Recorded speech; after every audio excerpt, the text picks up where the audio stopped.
you're sitting in a room full of people, a party, a family dinner, a group of friends, and instead of feeling connected, you feel completely alone.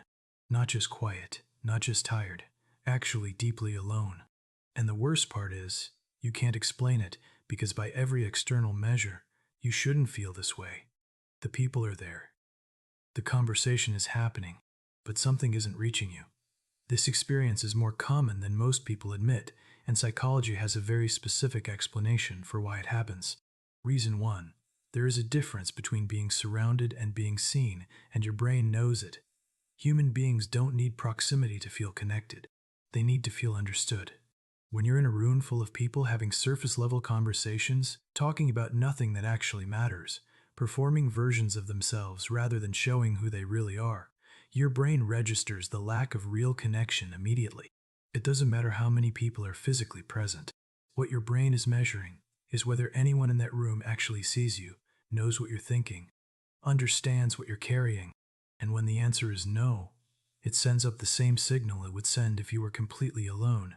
Researchers at the University of California found that perceived social isolation, the feeling of not being understood or truly known, activates the same neural pathways as physical pain.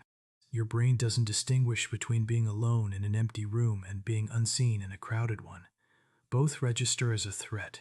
Reason 2. Performing a version of yourself is exhausting and disconnecting at the same time.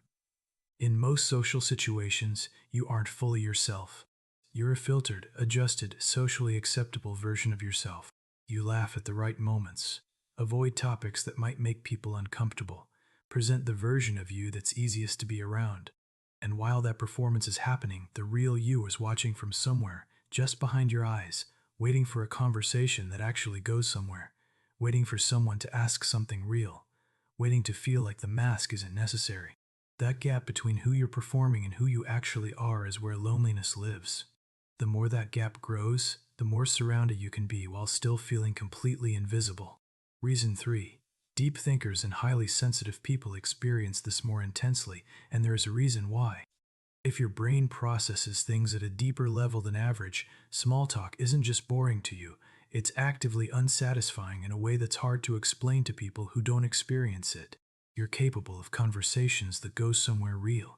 You want to talk about things that actually matter, about fears, about patterns, about what people are really going through underneath the surface.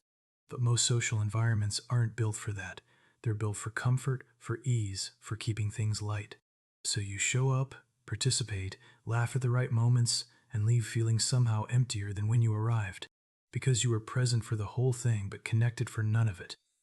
Reason 4. Loneliness in a crowd is your brain telling you something important. Most people treat this feeling as a problem to fix.